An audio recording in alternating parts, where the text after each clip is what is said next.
Hi, everyone. Well, first, thank you for your patience. We were ironing out a few technical issues, so we appreciate you waiting for us. Good evening.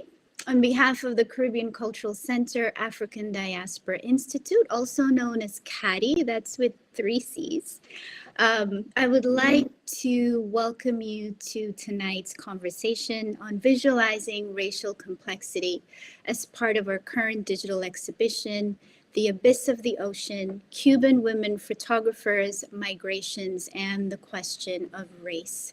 I'm Aneiza Ali, the Curator-at-Large here at CCCADI. And before we begin, for those of you who may be joining us for the first time, welcome. I'd like to share with you a little bit more about the mission of CCCADI. For over 45 years, CCCADI has been dedicated to advancing cultural equity, racial and social justice for African descendant communities. And through programs like tonight's program, CCCADI offers a collective space where African descendants can honor and affirm the contributions of the global African diaspora, its present and its past. We are absolutely thrilled to be hosting this conversation in tandem with the Abyss of the Ocean exhibition, guest curated by the wonderful scholar Aldete Delgado. And as I hope you've seen when you visited the URL, which by the way is theabyssoftheocean.digital, the project is truly compelling in gathering several key Cuban women photographers who engage with issues around migration, Blackness, and the female body. We, of course, want to extend our immense gratitude to the exhibition's featured artists, including Maria Magdalena Campos Pons, Coco Fusco, Marta Maria Perez Bravo, Gertrudis Rivalta, and Juana Valdez, an artist whose work I admire greatly and who tonight will be in conversation with Tatiana Flores, a formidable curatorial mind in the field of Latin American and Caribbean art. So I'm fangirling a little bit with these 2 speakers, but you'll forgive me. It's my absolute pleasure to introduce our guest curator of The Abyss of the Ocean, Aldete Delgado, who is Cuban-born and Miami-based and is an independent Latinx art historian and curator, and the founder and director of Women Photographers International Archive, also known as WOFA. It's a fabulous organization doing incredibly impactful work for global women photographers. Before I pass it on to Aldete, I'll share with you how we'll run our time together tonight. Aldete will introduce our guest speakers, Juana Valdez and Tatiana Flores, and they will be in conversation with each other for the bulk of our program around these pressing issues of race within the categories of Cuban, Latin American, and Latinx art. After which, we'll be joined by our wonderful CCCADI Curatorial Fellow, Dalaeja Foreman, who will offer a response to the conversation. And then we'll open it up to you all, our audience watching live. So if you're watching on Facebook, you can place your questions in the comment section. And if you're watching us on YouTube, you can place your questions in the chat. And we will conclude with closing remarks from CCCADI's Director of Programs, Sabine Blazin. So it's my absolute pleasure now to introduce to you the curator of Abyss of the Ocean, Aldete Delgado. Thank you so much, Grace, for that introduction, and the CCCADI team for their support while organizing this conversation today, all the programming, the public programming, and around the exhibition, The Abyss of the Ocean. Well, today, this is the second program related to the exhibition, The Abyss of the Ocean, Cuban Women Photographers, Migrations, and the Question of Race. And in case that you missed our previous conversation with our critic, Suzette Sanchez, I invite you to watch the recording in English and Spanish that you can find in English and Spanish on the exhibition website. During the last conversation, we reflected on the topic of curatorial activism and the problem of race, the problem of race and racism in Cuba, taking as a reference the ongoing curatorial project Queloides, which exposed the marginalization of racialized bodies in the discourse of the Cuban nation state. The Abyss of the Ocean should be understood in dialogue with this series of exhibitions Queloides, inheriting their legacy and broadening it. If our last conversation focused on the curatorial reference to this show, today's program focuses on the archipelagic perspective that I employ as the conceptual framework of this exhibition. One of the main paradigms for understanding the intersection of archipelagic thought and Latin American art is the exhibition Relational Undercurrents, Contemporary Art from the Caribbean Archipelago. Curated by Tatiana Flores, the exhibition remapped the exclusionary continental concept of Latin America as a place south of the border that includes the Spanish Americas and Brazil, by centering the artistic production of the insular Caribbean and adopting an island-to-island perspective instead of a mainland-to-island approach. In the words of Flores and Michelle Stephens in the catalog of the exhibition, and I quote, an archipelagic model underscores a different set of concerns around race, history, the legacy of colonialism, and the inclusion of diasporic experiences, offsetting the accepted geographic and conceptual bondiers of Latin America. The archipelagic shapes our view of the Caribbean less as a bonded or fragmented cultural area and more as a geomaterial and geohistorical assemble of sea spaces and islands. End of quote. Relational Undercurrents inaugurates archipelagic thought as a valid conceptual frame to complicate the definitions of Latin America. It also highlighted the less visible connections between Caribbean islands, their diaspora enclaves, and other island systems in the world. According to Flores and Stephens, through archipelagic thinking, and I quote, diaspora locations become not privileged metropolitan mainland cities, but their own types of linked nodes in an insular network. End of quote. The Abyss of the Ocean, then, employs the archipelago as an analytical framework to interrogate epistemologies, ways of thinking, and methodologies informed implicitly or explicitly by continental perspectives. For Edward Glissant, the great narratives of the world that emphasize unification and reducing complexity describes a continental consciousness. In contrast, archipelagic thinking engaged with exchange, fluids, mobility, and border crossings, challenging the continental imaginary that perceives islands as fragmented and isolated. The Abyss of the Ocean focused on identity and resistance through the creative practices of 5 artists living and working in the United States, Mexico, and Spain. They are Maria Magdalena Campos Pons, Coco Fusco, Marta Maria Perez Bravo, Gertrudis Ribalta, and Juana Valdez. Through their work, these artists challenged the concept of Latinidad and its relationship to blackness in the modern colonial project, but also they unsettled the totalizing definitions of what does it mean to be Cuban, Latino, or Latinx. The exhibition presents key photographic series that evidence the artist's multiple diaspora identities and confront racist and colonialist stereotypes of women's bodies. An archipelagic perspective within a decolonial feminist lens unravels, and I take this idea from Yomaira Figueroa, the entangled histories and affective connections that would otherwise be obscured by dominant and truncated narratives. A feminist archipelagic perspective centers racialized women's experiences and foregrounds the aftermath of the abyss, of the slave ship, of the depths of the sea, and of the unknown, that is the colonial wound.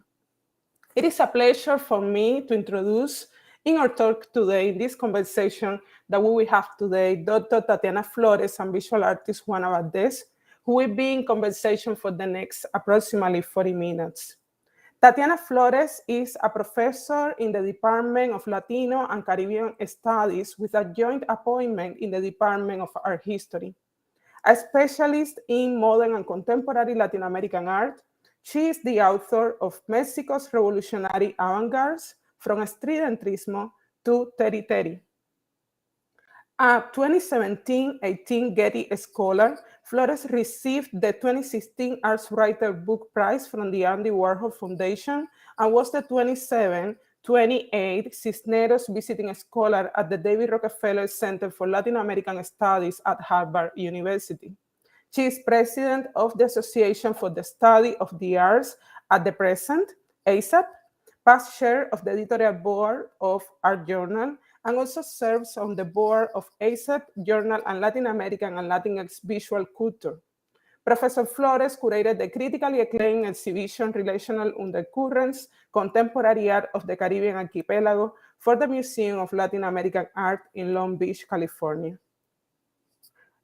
Joining Tatiana Flores, also, visual artist Juana Valdez is a multidisciplinary artist and professor. She came to the United States at age of 8 in 1971. Valdez completed her MFA in Fine Arts from the School of Visual Arts in 1993 and her BFA in sculpture at Parsons School of Design in 1991. She attended the,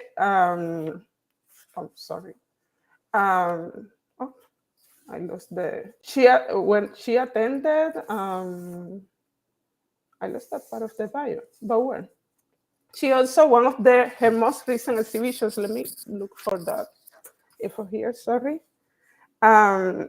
She attended the Guggenheim School of Painting and Sculpture in 1995, and recent solo exhibitions include Reza Shore and Locus Project, Terrestrial Bodies at the Cuban Legacy Gallery in Miami-Dade College, Special Collections, Freedom Tower, an inherent view of the world in Mindy Solomon Gallery, and From Iceland to Ocean, Caribbean and Pacific Dialogues, Center for Cultural Analysis at Rogers University. Her exhibition, An Inherent View of the World, was acquired in full by the Peterson Museum, Miami. It's a pleasure for me to welcome you both. I consider you are very esteemed colleagues. I consider you my friends, and I am very happy to have you in the context of this exhibition. Welcome.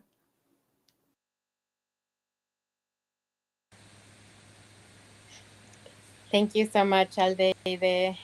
Hello to everybody. And it's a pleasure to be here, and especially to be in Juana's company.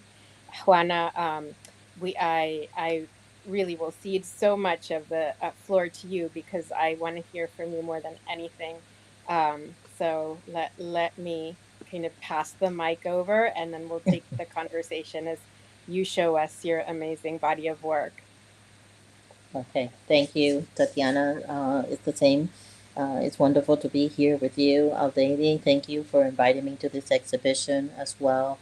And for everybody at the Caribbean CCCADI, thank you for hosting us tonight.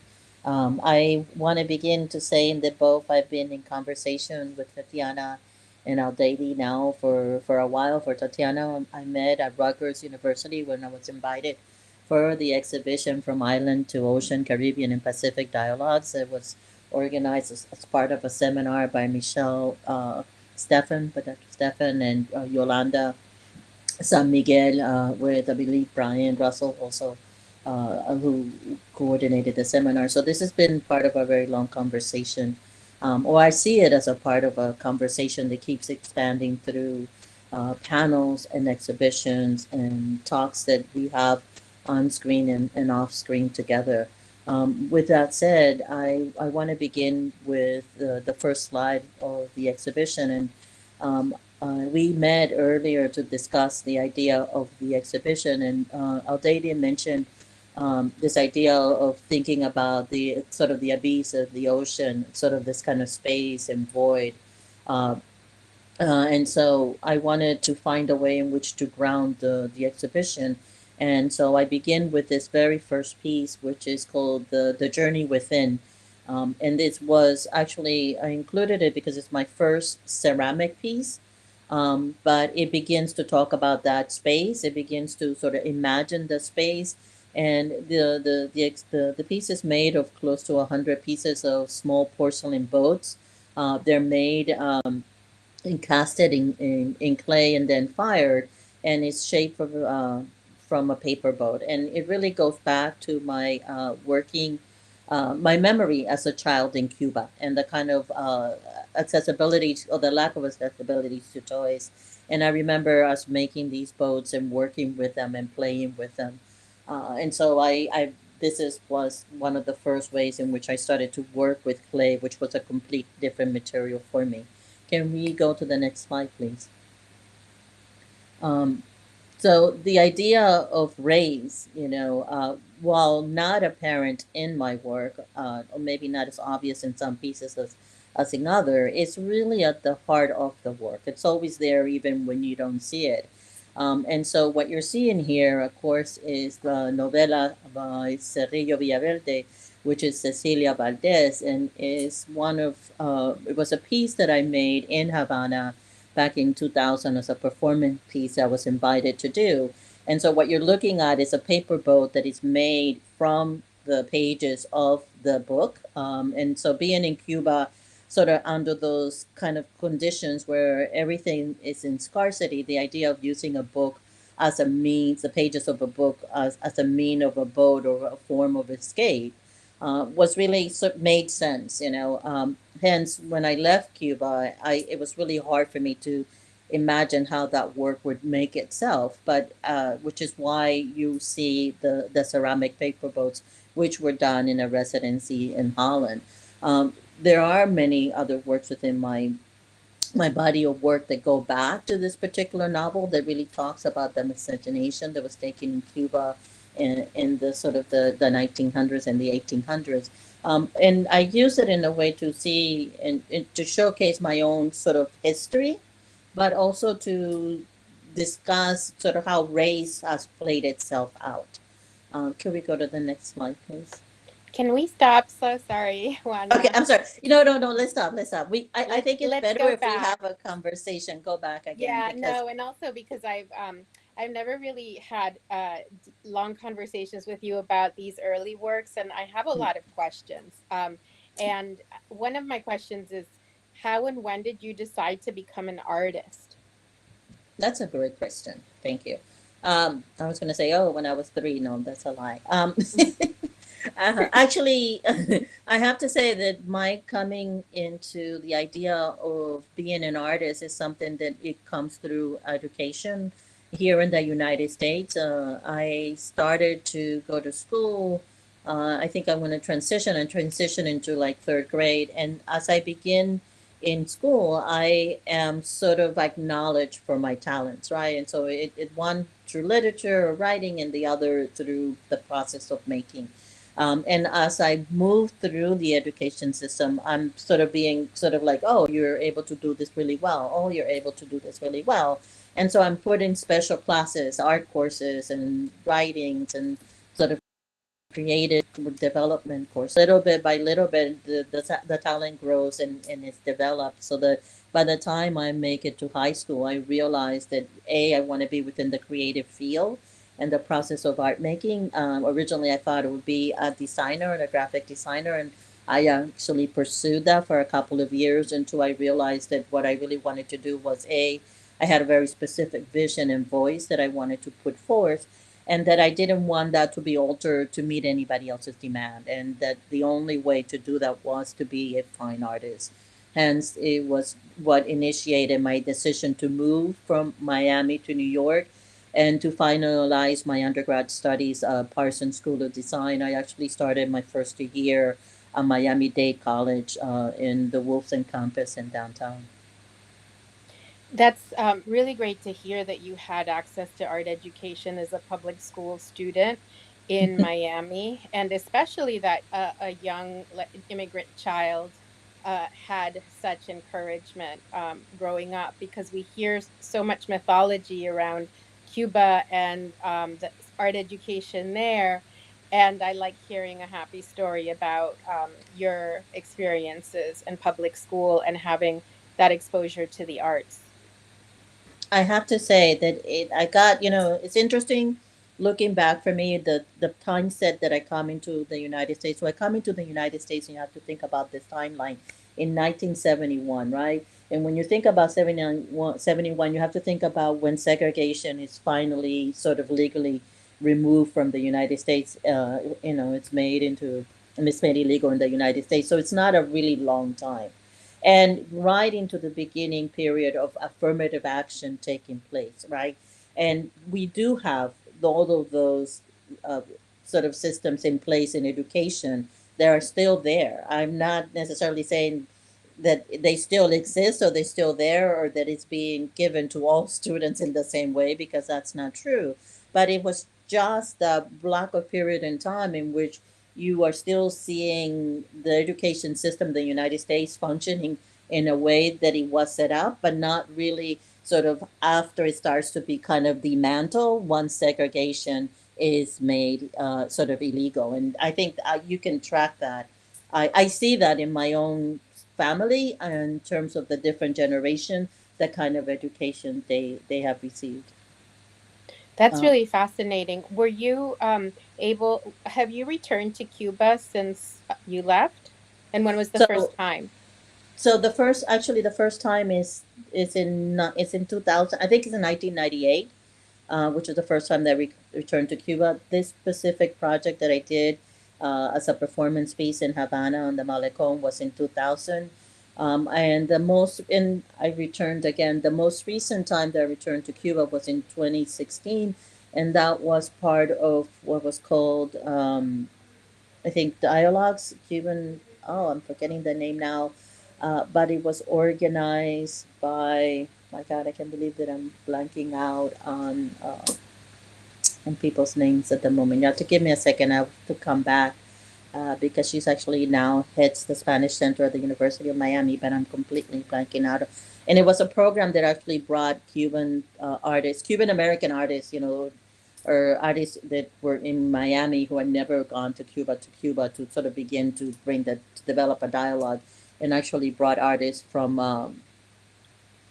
Cuba to Miami to develop, and it finalized as a presentation of Pam, actually sort of symposium, a 2-day symposium in which we sort of expanded this sort of idea of Cuban art and how art had evolved in Cuba and also within the Cuban community in Miami.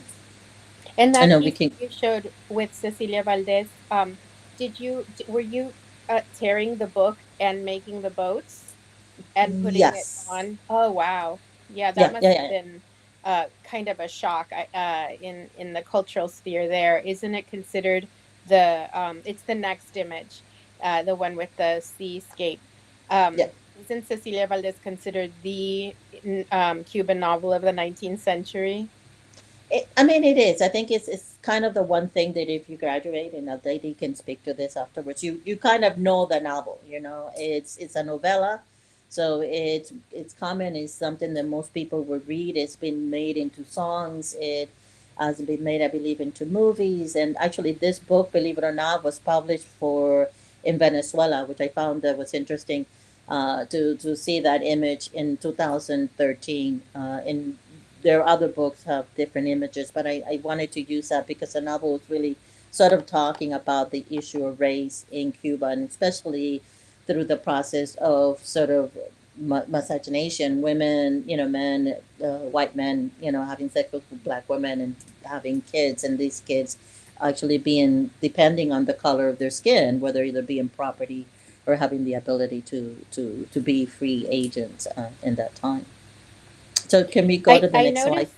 Oh, Go ahead. I'm sorry. sorry. There's one more question. I noticed in your Yeah. work, and it's really a contrast to the other photographers in the exhibition, that many are using the body. I think all of the examples, and you're the one who is, most definitely not including the body. And so, even though you mentioned this is a performance, your still is just of the bow, and you're not there. And so as we move forward, because I do want to kind of make sure you get through the images, talk about that decision for the removal of your body, a body, in favor of objects and sort of more abstract message. I have to say, for me, this piece was really. It was wonderful to do because I actually stayed like for 6 hours on the Malecon and interacting and talking to people. And then the other part of the project that you don't see because I narrowed it to one slide is that you actually go, I actually cross over the Maricon and I stand on the rocks and the shore and I throw the boats into the ocean to see if they actually can make it or not. And so it got a little kind of risky. And so those images are also documented. And when I show it, which I do more as a documentation rather than a performance because it wasn't videotape or anything like that, you get to see me both like on the Malecon sitting down making the boats and then jumping over and sort of making this attempt at sort of, you know, throwing the boats on the water to see if they actually sail away or not. And so I did get a lot of feedback. People thought they were kind of satirical in a way. It's a really powerful image, but it is really very different from your other work. So let's move on and then you can talk about that more. I mean, it's interesting because for me, without that one particular piece, I would have not done the ceramic boats in Holland. And without the ceramic boats in Holland, I would not have begun this other work that you're about to see, which is the investigation and the history of bone china. So I've come out of Cuba. I loved the piece and I wanted to work with it more, but I just couldn't see myself repeating the same action in the United States and sort of this other kind of, or even in Europe, it just didn't make sense for me. And so I go to Holland, I do the residency, intending to do something else. And so I begin to focus, which I think is something that I would love to talk about a little bit longer in terms of how the work takes on this direction. But I decide to recreate these objects from memory and the memory of my childhood in Cuba.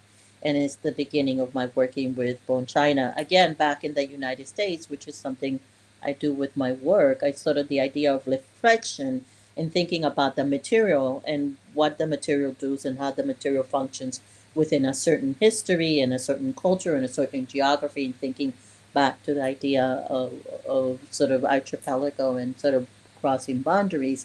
I found in Holland a common relationship sort of in terms of the Dutch and they're sort of being also surrounded by water and thinking about Cuba also being an island surrounded by water where one culture is in complete sort of denial of their just barely staying above water while the other one is sort of has to confront the water as a border and as a system of isolation as well.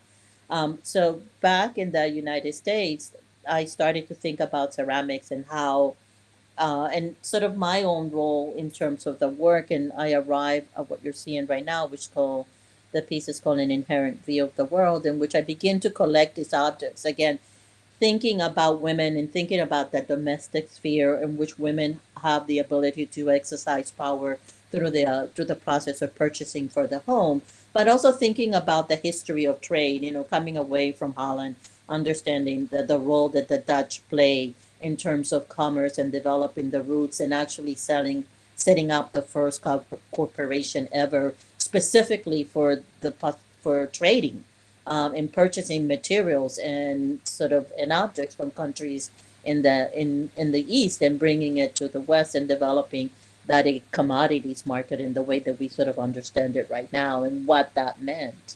And so these objects begin from those kind of porcelain pieces all the way into somewhat exotic woods and metals. And it really is meant to sort of bring that history of trade into a flat surface. Thank you for sharing the next slide.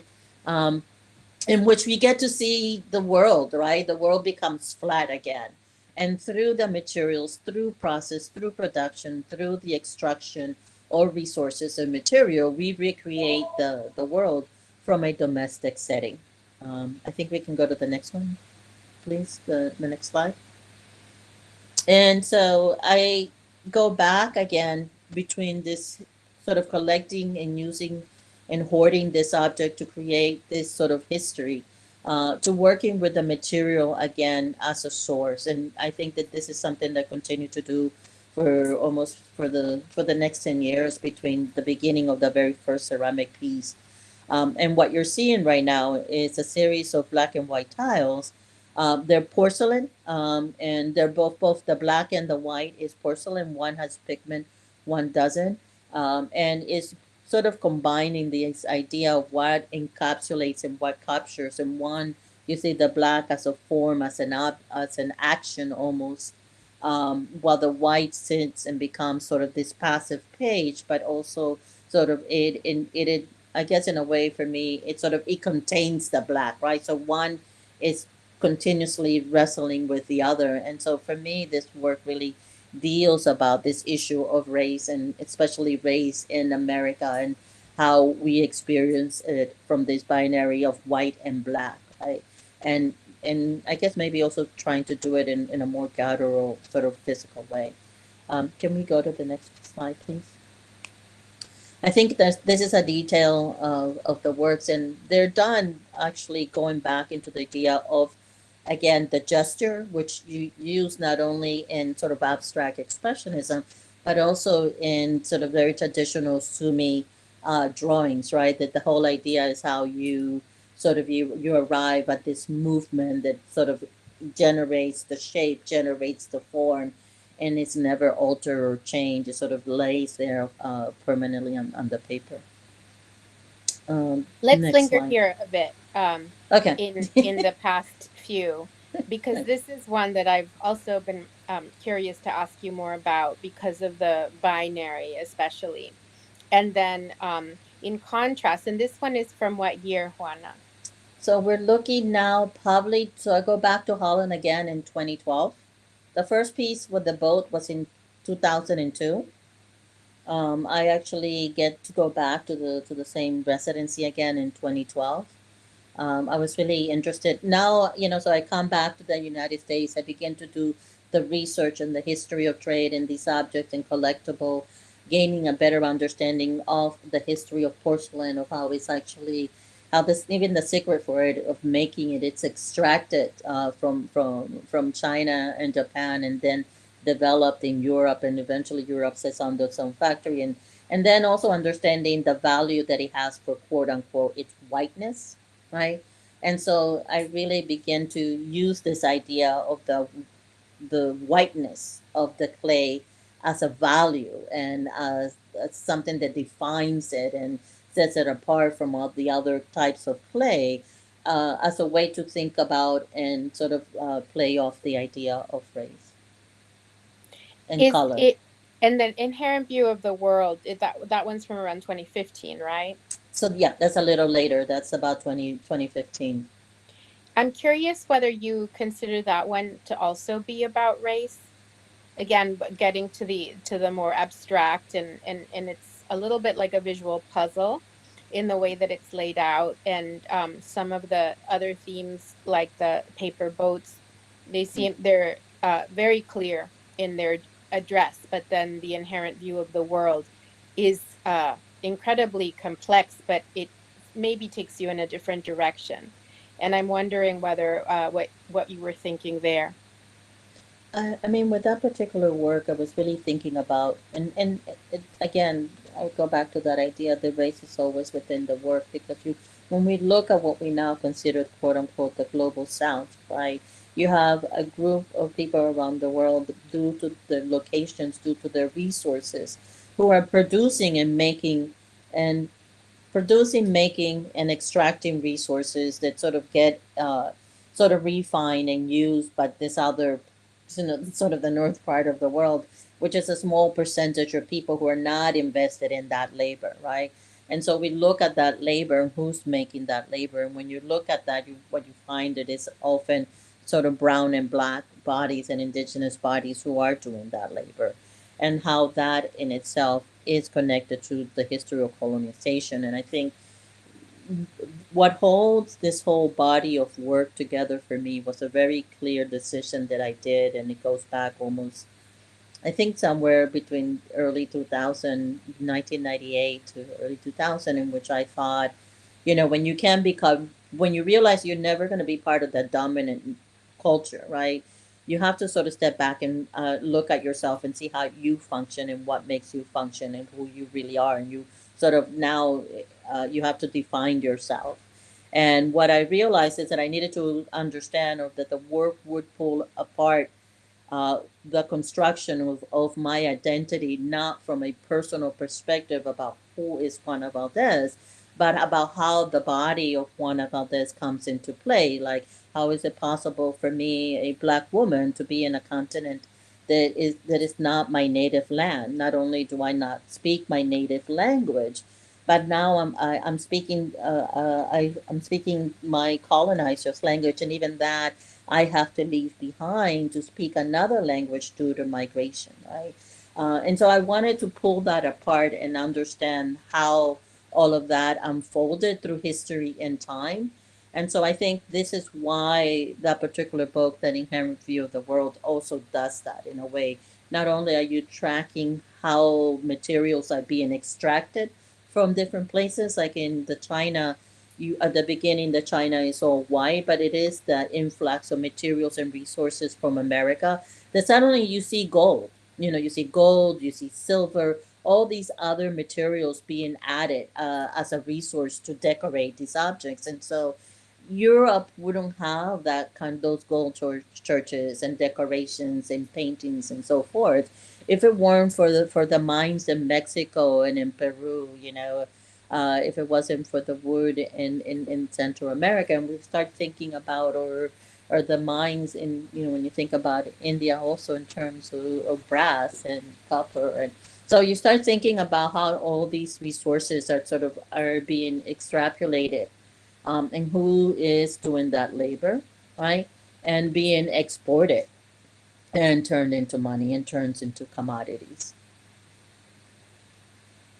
That's an So incredible way of putting it. Kat, would you mind putting up the slide with the inherent view of the world? And I think it's I the next one, please. oh, the table. Sorry, the table with the objects on it. I think. There you go. Okay. And then the next one, because I would love for you to talk about the table. I know we've talked about it before. It's just so odd, how you constructed it. And could you speak about that a little? So I mean it takes almost 2 to 3 years to make, because the bottom of the bottom of the table is all prefabricated industrial materials bought from the Home Depot. So this is our contemporary process of resources. So you think about the wood that is the leftover wood that is mined from the pine trees in the Carolina, and how that gets exported to China, and then it gets compressed and made into plywood and re-exported back to the Americas, and made into the plywood that lines our walls and boxes and used for blocking windows during the hurricanes and so forth. And so the bottom of the particular sculpture really looks at this contemporary use of materials moving forwards and backwards, again, this east to west and west to east modes of production, while the one on top actually sort of holds that history, details through the manufacturing of these objects in history, how and whose culture dominates, and who and how the imageries that are being produced, the culture that they are representing. And I think that's really important. It's something very subtle that gets perhaps lost if you're not in front of the work, but you really start noticing a particular aesthetics coming through in a lot of the objects that are being made. And you can see how value is also being assigned to some of those specific pieces. And I mean, it's the pieces sit on top of a piece of sheetrock that works as actually almost like a tablecloth or a softening of it. And so it really sort of combines this contemporary sort of productions of and manufacturing of good with these series of objects that are actually to with the objects that actually are sort of more that I believe postmodern. A lot of the objects that I start to collect are actually made in what might be sort of Japan, and sometimes it's interesting that sometimes you can find objects that date. And talking about geographic again, sort of they're called I'm blanking out. I hate when I blank out. but you have objects that are made, some are made in East Berlin, other are made in occupied Japan, right? And you, when you think about the idea of occupied Japan, right? Does that really, is that a geographical place, or is that a sort of mental headspace? But you have these lit stickers that are made and put into these objects. So can we move to the next slide? I want to make sure we get at least some, we don't have to get to the end, actually. We can stay and spend our time discussing what we want to, but I would love to be able to make it to the, at least to some of these other pieces. And again, so we can talk about the body, or the lack of body in this work, and these are the colored China rags. This work begins, I believe, in 2017. Actually, no, I think the first piece, it gets tested out maybe in 2012. And the work actually sort of looks, again, we go back to the idea of race, we go back to coloring, and the and pigmentocracy. And so the piece is made in bone china, and by using the material again.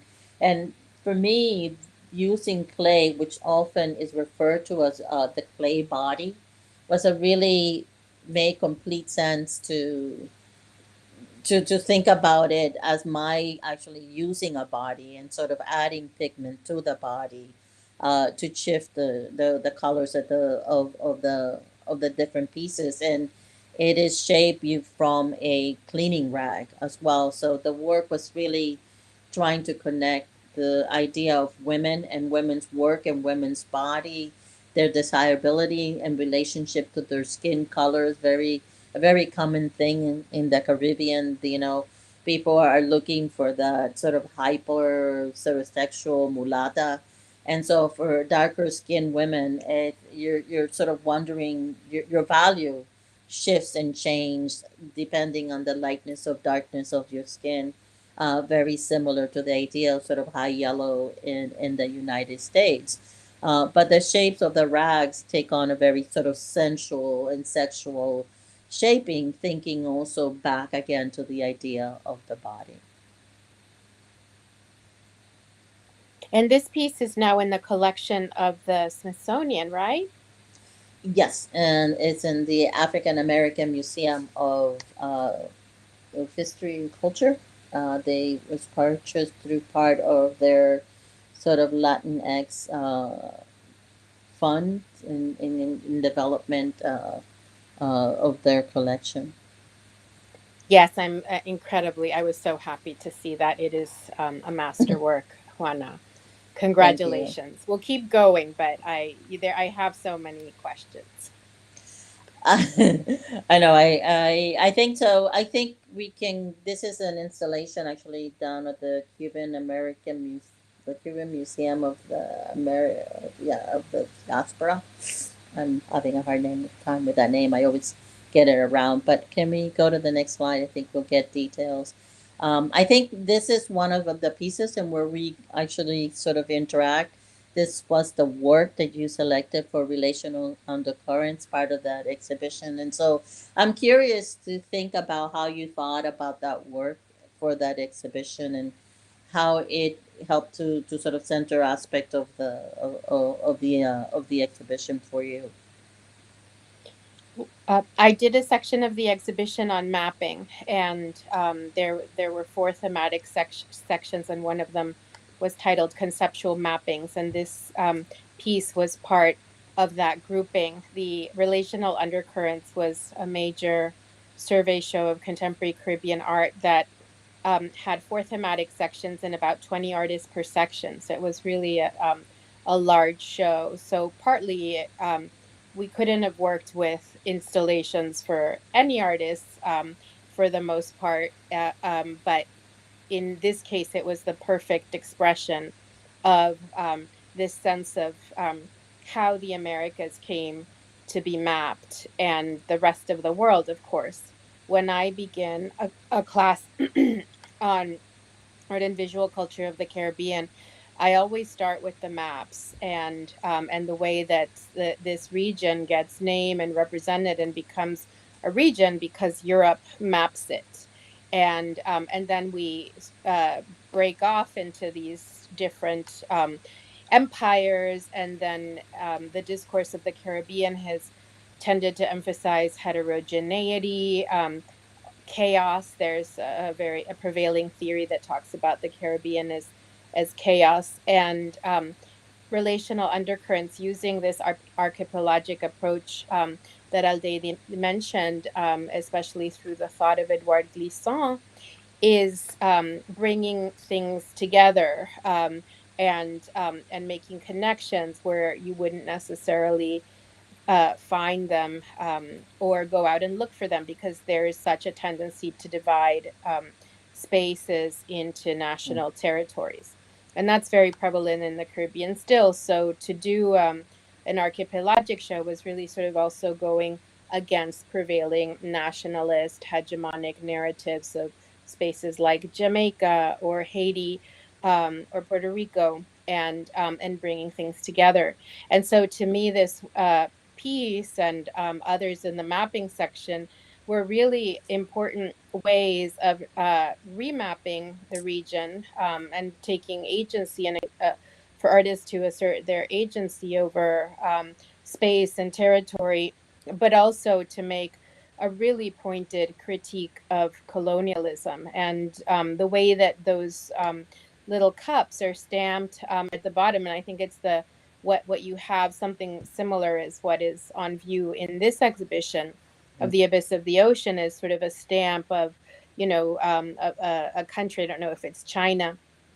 And that really tells you about this globalization, but it begins, in this moment of the so-called discovery of the Americas, and the resulting chaos and loss and movement that ensues.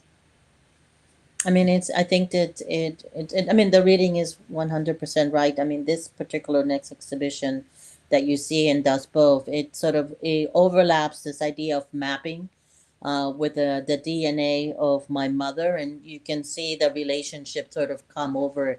But it is this idea of abstracting geographically and mapping and making these lines that allows, sort of Europe to discover, conquer, dominate, and separate this sort of the new world in the way that it is. And for me, this works sort of bring both those ideas together to see how this abstraction of the line actually shifts and moves bodies across the ocean. So can we go to the very last slide, please?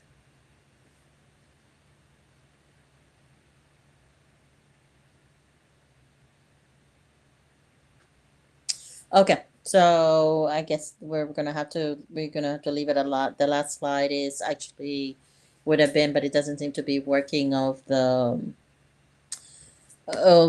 piece at Locust Project, which actually takes us back and brings us back to the ocean, right? And the idea of the abyss, and it's a video that actually sort of maps the trajectory of migration from one shore to the other shore, and thinking about what that experience is like, and the bodies that are lost with it in the process of this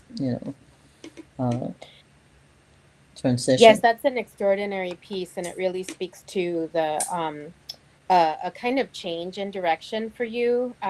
So I don't know if there's a link we can share of just where to catch a snippet of it, because it is just a rendering of the ocean and migration as seen through, like, basically the eyes of somebody who's in the water.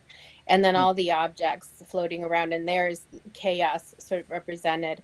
So I guess we don't have the clip available to share together, No, but I'll share I'll share it in the chat so that people can view it individually and on their own time, in their own leisure. okay. And I'm so sorry, I have to be the bad guy and cut in, but it was Tatiana and Juana. It's such a wonderful, thoughtful conversation between the two of you, and I want to thank Alderi again for gathering you all to be in conversation with each other. It's just such an absolute treat. So I want to remind our audience watching, we are looking forward to hearing your questions. Again, pop it in the comment on Facebook or the chat on YouTube. And before we get to our audience and questions they might have, I'd like to bring in our wonderful CCCADI Curatorial Fellow, Dalaeja Foreman. So our audience might know we have this beautiful, thriving, dynamic community of curatorial fellows, young emerging voices that are so invested and committed to thinking about the Afro-Caribbean and its artistic and cultural production.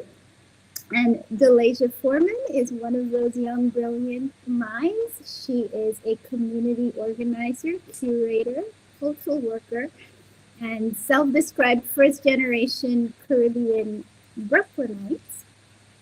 And their work focuses on political education, Black and Indigenous autonomy, and community control through community preservation.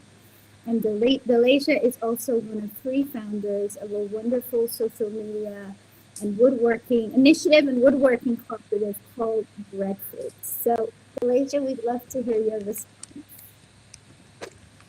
Thank you so much for the introduction, Grace. And thank you, Tatiana and Juana, for this lovely conversation. I guess the thoughts that come to mind for me first are, which, you know, is a theme that came up multiple times, we're on colonialism, expropriation, and exchange, right? Particularly when it comes to objects. I'll start with this question. I have 2 questions. What do you think, since, you know, we've had this long history of our production being completely usurped from us and basically having very little access to even enter quote unquote global markets, global capitalist markets in general, what do you think it would look like for the African diaspora to produce for one another, by one another? I'm thinking of Thomas Sankara and his plans with Burkina Faso before he was assassinated. To more or less have an African, in that context, African production market. Like, what does that look like in an archipelagic sense to you all?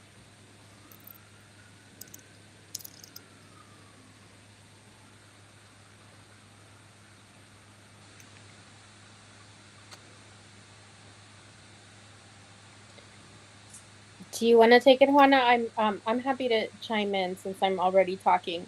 I don't have an answer, a super direct answer to your question, but I will say that when I was curating Relational Undercurrents, it was part of a large Latin American art and Latinx art initiative that the Getty Foundation put together that launched in 2017. And so, as Aleida mentioned, when I set out to curate the exhibition, it was really to sort of look at the region, the Americas, from the vantage point of the islands out, instead of from the continents and the big countries like Mexico, Argentina, Brazil, that tend to take up all the air in the room. And so it was an insular narrative. And but one of the things that I came to realize, and this relates to more recent work and an article that I wrote that that Juana's featured in, titled "Latinidad is Canceled," and that's a meme that was developed by Afro-Indigenous poet Lan Peláez López, originally from Mexico, now living in the U.S. And so Latinidad is Canceled, confronting an anti-Black construct. And so I came to see that the idea of Latin America was actually an idea of whitening, mestizaje, but that there was no space for the African diaspora in this construct. And so often we hear that the Caribbean is separated from Latin America, but they're the same space. They're borders, contiguous territories, and sometimes they're both, like Cuba's both Caribbean and Latin America. And so Dalaeja, that has to, in a way, do with the thinking about Blackness in different regional spaces. And and whether, you know, I think when you begin with a starting point of, say, Latin America or Latinidad, as you understand it, U.S. Latinx or Latinos in Latin America, it has there's a sort of movement towards racial mixing and less a kind of sort of Black emphasis on Black identities, and so that's what I really wanted to call attention to. But I came to realize that myself around the exhibition and around the fact that the other exhibitions in the initiative really had very few Black artists represented, even those that were Latinx, foregrounding Latinx identities. It was really just a handful of exhibitions, or when there was a big survey show, there maybe was one Black artist in a show of multiple artists. So I'll leave that there.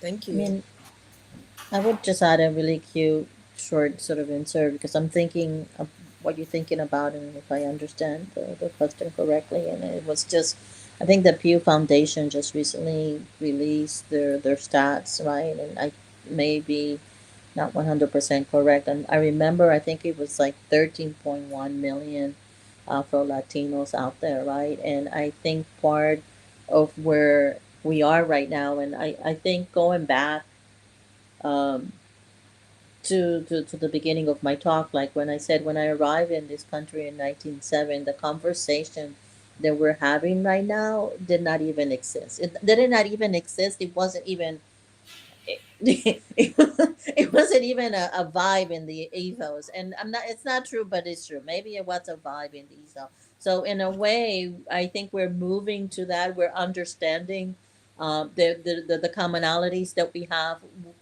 going across languages, and also understanding that it is more dynamic, that it may not necessarily rely on people in a specific geography, right? But that we connect. And so this is also going back to the idea of sort of oceanic, that to think that, you know, you have the people who leave and the people who stay, and sort of there's this separation, and it's made to think that there is a separation, but it's not. It's more fluid than that. We return, they come and we return, and through this exchange or and understanding in terms of materials, resources, and so forth, we're moving into a sort of a greater kind of understanding of what we can do as a whole. And I think that for me, that is where I'm really interested in seeing the conversations that are developing out there and in different spheres in terms of what that can be. Thank you. Is Thank there time you. for my next question, or? Yes, we have 2 minutes. Okay, it's a little bit of a complicated question, but maybe. So I guess my next question is also on expropriation specifically. What impact do you think the global capitalist blockade on Cuba has had on the anti-Blackness experience there? Or yeah, that's the question. What impact do you think the blockade has had on that? Well, on the ethos in general, because I think obviously anti-Blackness is a global phenomenon. But what impact, if any, do you think the blockade has had? I mean, I think for me to begin this conversation, the best way to describe it, because I just very recently also attended virtually a symposium, a conversation that came out of Rutgers on anti-Blackness, and sort of to really understand what this anti-Blackness is in the violence, you know, because we say anti-Blackness, but what is it? It's violence against Black bodies in a way. It's a policing of Black bodies in a way. And so to relegate it to just one single sort of component, it's almost like saying that prior to the blockade, there wasn't any violence and anti-Blackness in Cuba, right? The blockade That's impacts. Yeah, sorry, proceed. I just wanted to make sure that wasn't necessarily my question. Okay. Sorry, But go ahead.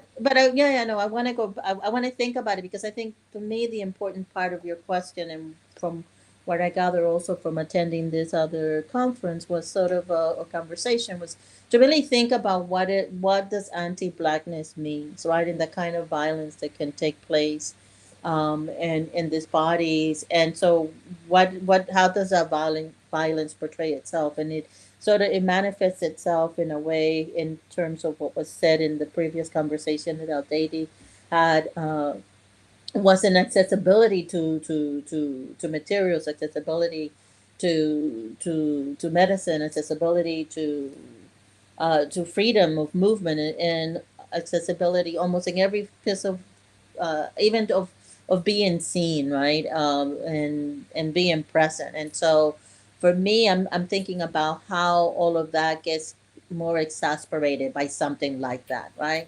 You take something that is already painful and expose it to even a greater degree of pain, or exploited it to a greater degree. And so what is that doing? Right? And so that's in a way what I'm thinking about. I want to mention something, is regarding how we have to understand the problem of racism in Cuba in a context which is nation expressly declared socialist. So this is thinking about the impact of the global capitalism is it's also, and what I want to highlight is also how that conversation of that process of anti-Blackness is expressed in a society that communicated that racism ended in the country. So we are speaking in where primarily during the 70s, and how that discussion about racism in the island was in a certain way prohibited.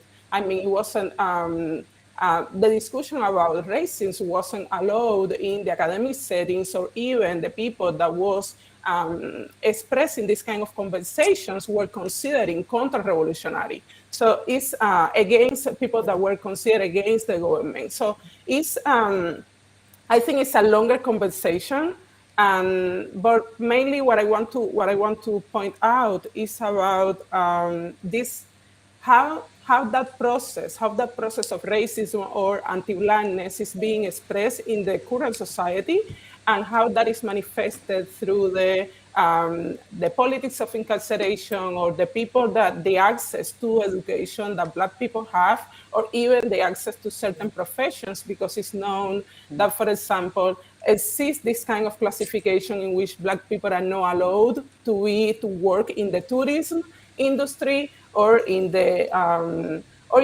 there is a lot of complexities in that regard. So this is I think that I would start the conversation from that perspective. Thank you. I appreciate it. We're here diving in the complexities. I think it's important to do so. Yes, exactly. That's the title of the panel. Exactly. Thank you so much. Dalaeja, thank you. And thank you for being one of our star CCCADI Curatorial Fellows. If I may, Juana and Tatiana, I have a couple questions for you. I'm asking for myself and also on behalf of my students, the art students and art history students at FSU who are watching. Hi. So Juana, you are just so incredibly adept at moving through these forms and mediums and materials, ceramics and drawing, installation, clay and paper.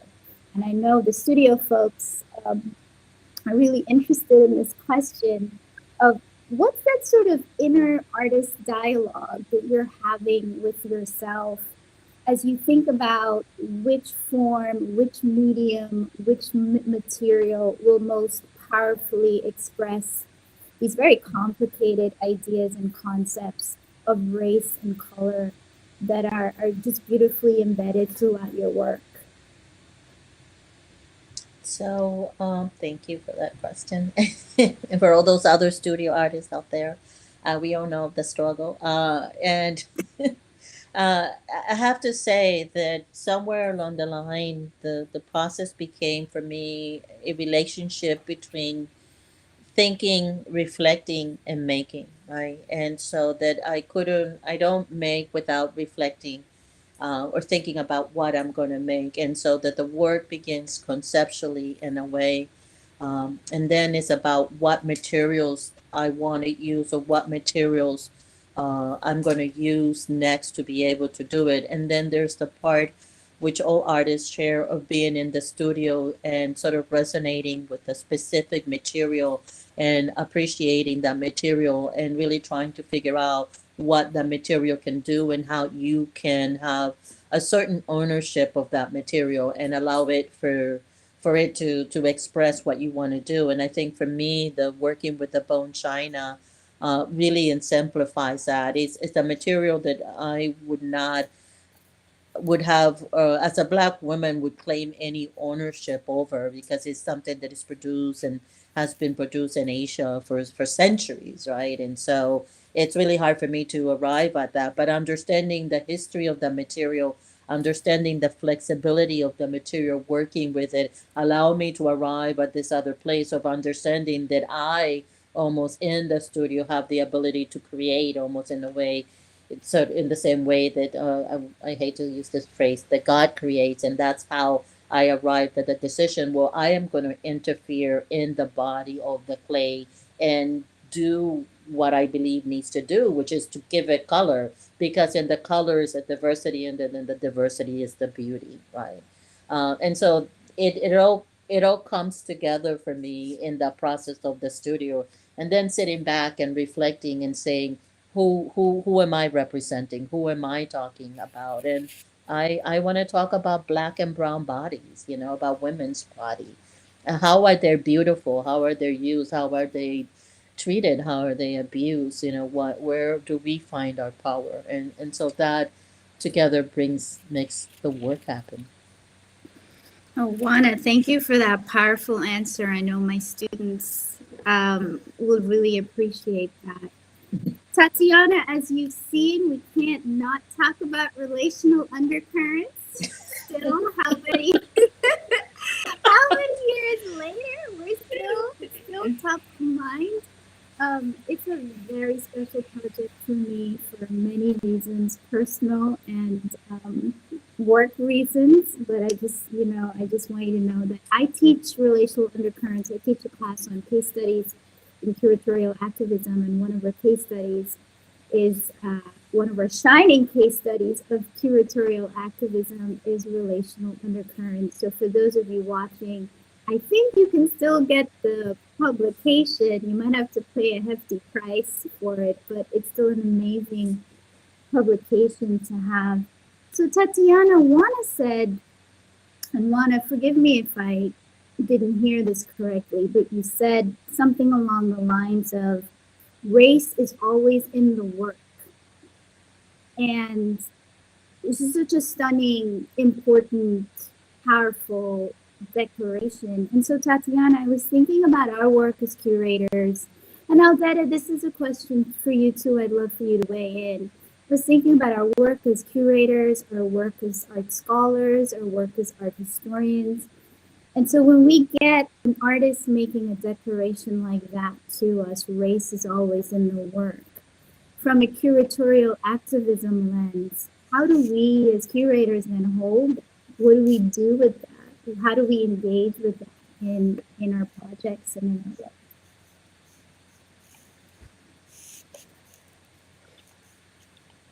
in our work? The exhibition Afro-Atlantic History is just opened in Washington, D.C. And one of the interesting things about that exhibition is that, it's a monumental exhibition on African art across oceans. That includes that was organized in Brazil, so it includes a number of Brazilian artists. It includes a number of African American artists from the U.S. It includes less, but some artists from the diaspora in the Americas. It includes some people from Africa. So it's really quite a monumental achievement, and it just recently opened at the National Gallery in Washington. But one of the things about that show is that you go in and there's some colonial pieces and some really powerful, stark imagery around the slave trade, but there's not so much information about the artists. And sometimes you come away thinking that an artist is Black, and then it turns out that no, that wasn't the case. And so it just didn't. I've been thinking about it a lot, and it's difficult. It's a difficult show to criticize because it's doing so much work already, and it's putting these regions and foregrounding artists that haven't been shown ever. And I grew up in the suburbs of Washington D.C., so the National Gallery is my hometown museum, and I never thought I'd see anything like this show. But I also have some thoughts about it. So in that regard, I think Relational Undercurrents, after it was presented in Long Beach, it traveled to several museums, and it went to Miami, and there was a beautiful presentation at the Frost. It went to New York, to the Wall Lake Art Gallery and the Sugar Hill Children's Museum. And in these three cities, Long Beach, Miami, and New York, it was taken with love, and it was taken with a total kind of respect, admiration, and community, a sense of community. But it traveled to other places where I felt that the museums kind of needed to check a box on diversity, and then the exhibition felt like it was instrumentalized around a specific museum's needs. And there was less dialogue for whatever reason. You know, they're shipping a show. There are a lot of conversations to have around those topics, but that ultimately the show got a horrible review in the Boston Globe. It was deeply racist and just devastating. And the museum didn't engage me in conversation about the review, and I really felt like, you know, at least we should sort of talk about this. You know, it was the kind of review that warranted a response, but nothing. There was silence, and so that left a bad taste in my mouth, because I curated the exhibition completely aware of what a lot of stereotypes around the Caribbean, a lot of pitfalls of curating the Caribbean, and trying to do everything in the most ethical way possible. And so the review, one of the issues that it brought up was that that the show looked chaotic, and I think that it was because the spaces were too small for the number of work that ultimately traveled there. And so something that had been like, the layout was so important. It was such an important statement in the original exhibition and the presentations in Miami and New York, but it didn't turn out to be that way in other museums. And so, yeah, it's I think that's a lot of it. It's sort of ethics of working with artists and trying to do right by their vision when sometimes other interests get in the way, and fighting for them, but then in some cases knowing that there's nothing you can do at this point onward. So let's just hope for the best. As Grace, you mentioned, there's a beautiful catalog that exists, and it's actually on sale now at Duke University Press website. It's having a 50% off sale. So you can buy the catalog for, I think the paperback is $40 something, and you can find it for 20 something. Yeah, I don't know that I meant to go so deeply into this question, but I always end up saying maybe more than I should. No.